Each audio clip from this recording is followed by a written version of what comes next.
Il y a quelques heures, j'ai partagé une vidéo quantitative sur Hormel Food. Donc, c'est une dividende aristocrate ici qui verse. Voilà, c'est une compagnie qu'on avait déjà eu analysée il y a quelques temps. Je pense qu'elle était aux alentours d'une cinquantaine de dollars par là. Et on voulait à peu près que le marché nous propose un prix aux alentours d'une trentaine de dollars. Ce que le marché a justement fait. D'accord. Parce que comme je dis toujours ici, c'est vous qui fixez le prix. Ce n'est pas le marché qui fixe le prix. D'accord. Vous faites la différence entre le prix et la valeur. Vous appliquez vos marges de sécurité ici et vous attendez patiemment que le marché vous serve, d'accord? Bon, on se dit quand même une chose, hein. C'est pas parce qu'une entreprise vaut 50 dollars ici que vous allez l'attendre à 10 dollars, d'accord? Faites attention, ok? Donc, moi, je voulais une trentaine de dollars sur Hormel Food. Donc, avec un peu de patience, on a eu la trentaine de dollars en question. Mais alors, avant d'y investir, il faut se poser les bonnes questions, d'accord? Au-delà des chiffres, est-ce que ça vaut la peine d'y investir présentement? Quand on a regardé les chiffres tantôt, vous avez vu que, bon, au son de ma voix ici, vous comprenez que il y a quand même quelque chose de bizarre dans cette compagnie-là. On a des marges brutes qui baissent, des marges EBITDA qui baissent. C'est quoi le problème? Parce qu'avant de m'embarquer ici dans l'aventure Hormel Food, il faut absolument que je comprenne quels sont les problèmes actuels et est-ce que je peux espérer avoir au moins des bénéfices nets qui pourraient à peu près l'équivalent de ce qu'on a en date d'aujourd'hui. OK? Donc, je vais partager avec vous une note d'analyse basée sur la lecture des rapports financiers et l'écoute des conférences calls. Donc, je rappelle ici que voilà, j'ai pris la peine d'aller lire les rapports financiers, écouter les conférences calls et je viens vous présenter à peu près la conclusion en date d'aujourd'hui. Je rappelle également que c'est une entreprise qui publie son résultat annuel au mois d'octobre. Donc, présentement, elle est déjà, on s'en va sur le premier trimestre de l'année 2024. Donc, les résultats financiers vont sortir dans quelques jours. OK?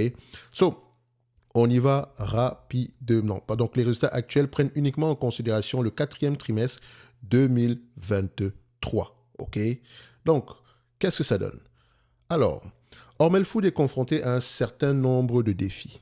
Les segments de vente au détail et international, donc le segment vente au détail, le segment international, continuent de sous-performer, contrebalançant les bons résultats de la division Food Service. Donc, si vous allez lire les rapports financiers, vous allez constater que Food Service se comporte très très bien, ok, alors que vente au détail et international ne se portent pas bien, ok. Donc, non seulement les activités liées aux produits à base de dinde souffrent de la faiblesse des prix, mais les ventes de produits phares, principalement Skippy sont les marques, d'accord? La marque Skippy, Planter et Spam ont été décevantes. Donc, pour les plus malins, vous tapez Skippy, Planters et Spam pour voir à peu près à quoi ça ressemble. Ok? Donc, ces ventes-là, ce sont des produits phares. Donc, ces ventes-là ont été décevantes. En fait, les bénéfices du segment de vente au détail pour 2023 ont chuté à 147 millions de dollars contre 198 millions de dollars l'année précédente. Attention, il fallait que je rajoute ici trimestriellement. OK? Je dis bien trimestriellement. D'accord? Donc, le quatrième trimestre 2023 comparé au quatrième trimestre ici 2022. Donc, en 2023, on a eu 147 millions. En 2022, on a eu 198 millions. Donc, je rappelle ici que le segment, euh, le segment vente au détail ici représente 45% des bénéfices, d'accord, pour l'année 2023 et 53% pour l'année 2022. Donc, ce n'est pas que l'écart, ce n'est pas qu'il y a un segment d'activité ici qui s'est apprécié entre-temps, ça veut dire que c'est un gros segment. D'accord? Donc aujourd'hui, on a une décélération de ce segment-là, non seulement en termes de volume, mais également en termes de prix. Et quand on parle de ce genre d'entreprise, on est ici c'est à peu près de food, c'est dans le segment ici de la transformation alimentaire, d'accord? Notamment, il y a des produits de marque, etc. Donc dites-vous ici que quand on parle d'augmentation du prix des produits agricoles, parce que c'est toute une chaîne, hein, comme par exemple ici le maïs. Vous pensez que la dinde va manger quoi? D'accord? Donc, si les intrants pour produire de la dinde ont augmenté, le prix de la dinde va augmenter. Et si le prix de la dinde augmente, donc c'est-à-dire que les entreprises elle ne produit pas que des produits à base de dinde, hein. Elle a également ici des produits, du beurre d'arachide, ce genre de choses-là.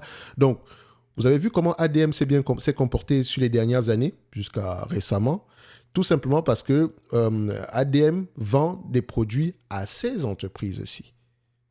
Donc, ADM a connu c'est plutôt je dirais, c'est un food processor, je pense bien. Ouais, je pense que c'est ça. Hein. Donc, non, c'est dans le segment de l'agriculture. Bref, on va en parler un jour. Dans tous les cas de figure, ce segment d'activité-là a connu une inflation fulgurante au niveau des coûts. D'accord? Les coûts, les intrants ont augmenté.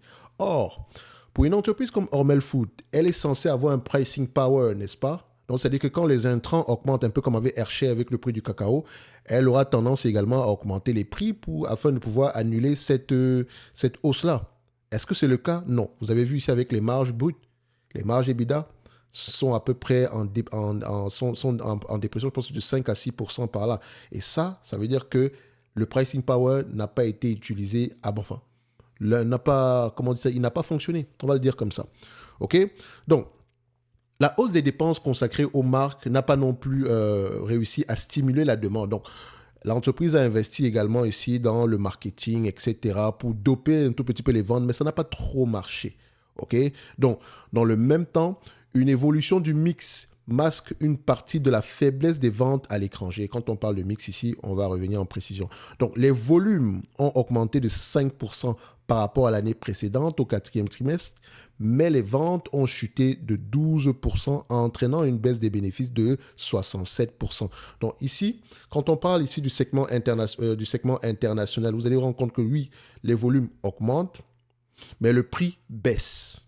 D'accord? Donc, quand on parle de mix ici, le mix, c'est entre le volume et prix. D'accord? Donc, les volumes peuvent augmenter, mais si les prix baissent, ça ne sert strictement à rien.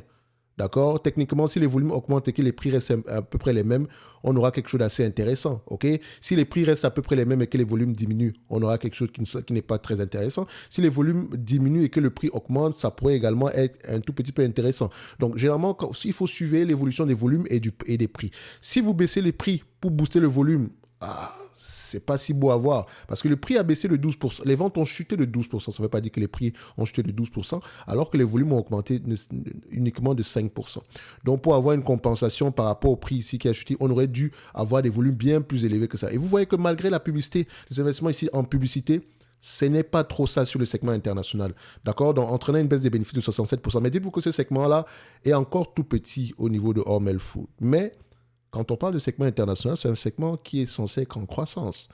OK? Donc, les stocks de viande de porc sont plus abondants depuis la conclusion d'un nouvel accord d'approvisionnement, mais la pression exercée sur les produits de marque à prix élevé et les résultats médiocres en Chine se poursuivent. Donc, c'est-à-dire ici que nos produits ici, nos high-end products ici, ont connu un désamour en termes de comment on appelle ça? En termes de volume. OK? Donc, les gens se sont déportés vers des produits qui ne coûtent pas très cher. On peut comprendre ça avec la période inflationniste actuelle. C'est un peu compliqué. Donc, c'est-à-dire que les consommateurs suivaient un tout petit peu leur poche. Et voilà, c'est soit intéressant d'aller regarder ici le revenu disponible ici par ménage, qui est un élément important quand vous allez analyser ce type de produit. Comme je dis toujours ici, il y a des questions spécifiques à poser au-delà de regarder les marges, etc. Il faut savoir quel est le driver de la croissance ici. OK? Donc, on continue. Alors, les prévisions de bénéfices pour l'exercice 2024 ont été révisées et se situent à un niveau proche de leur plus bas niveau sur les 6 dernières années. 6 dernières années. En termes de bénéfices nets ajustés, on est à des plus bas sur les 6 dernières années. Qu'est-ce qui se passe? Oui, il y a l'inflation, etc. Mais voilà, on aimerait au moins avoir un certain maintien. Donc, encore une fois, ça montre que le pricing power de cette compagnie est en train de s'effriter. OK?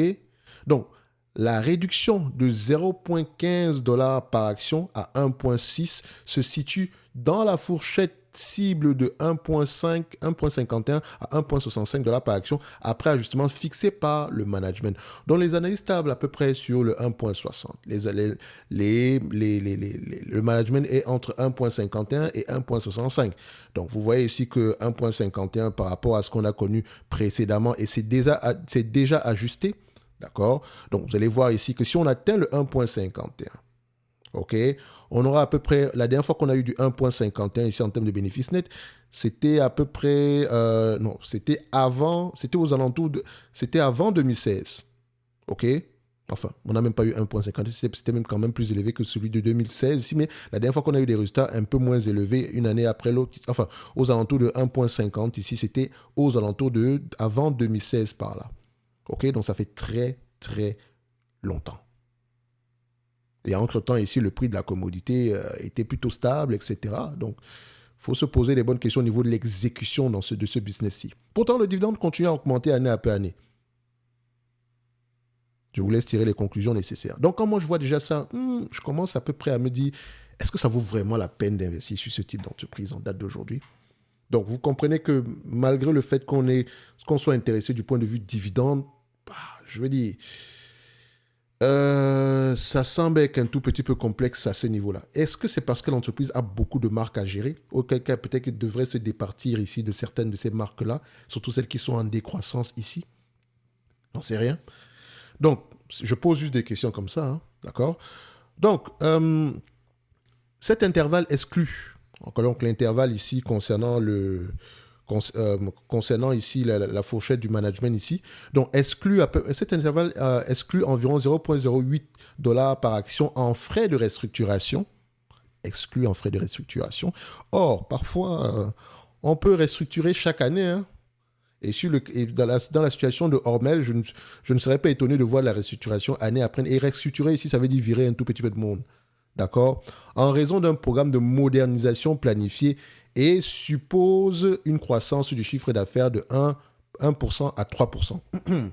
Excusez-moi. Dites-vous une chose ici. Quand vous avez un chiffre d'affaires qui croît moins vite que l'inflation sur un business mature, faites attention. En fait, en réalité, si on regarde bien l'inflation ajustée, c'est un business qui perd de l'argent. C'est un business qui est en décroissance. Donc, ne vous trompez pas sur le 1,1% et le 3% par là. Donc, encore une fois, quand moi je vois ces éléments dans lisant un rapport financier, je fais, je me pose 1 million de questions. D'accord? Donc, pour le moment, la lecture des rapports financiers d'Hormel Food me laisse un goût, je dirais, pas amer, mais c'est pas très... Franchement, ça me laisse sur ma faim. D'accord? Ça ne me donne même pas envie d'acheter l'action, le prix de l'action ici aujourd'hui, même si c'est pour le dividende. Donc, si je veux d'ailleurs l'acheter, j'aimerais avoir un prix bien plus bas que ça. OK? Donc, Hormel tentera probablement d'augmenter ses prix car les coûts des matières premières sont plus volatiles que par le passé. Elle tentera. Parce que depuis, elle n'a pas trop réussi à le faire, hein? Donc, encore une fois, ça pourrait ne pas fonctionner. Tu peux augmenter les prix, mais les volumes continuent à baisser plus vite. Donc, par ailleurs, même si les dépenses publicitaires pour l'ensemble de l'entreprise n'ont augmenté que de 3 millions de dollars pour atteindre 160 millions de dollars au cours de l'exercice 2023, il existe peut-être des moyens d'améliorer le soutien aux marques. Donc, je pense que dans ce segment, on va encore investir. D'accord? On va peut-être augmenter le prix, l'enveloppe disponible ici pour la publicité. Est-ce que ça va fonctionner? Peut-être, peut-être pas.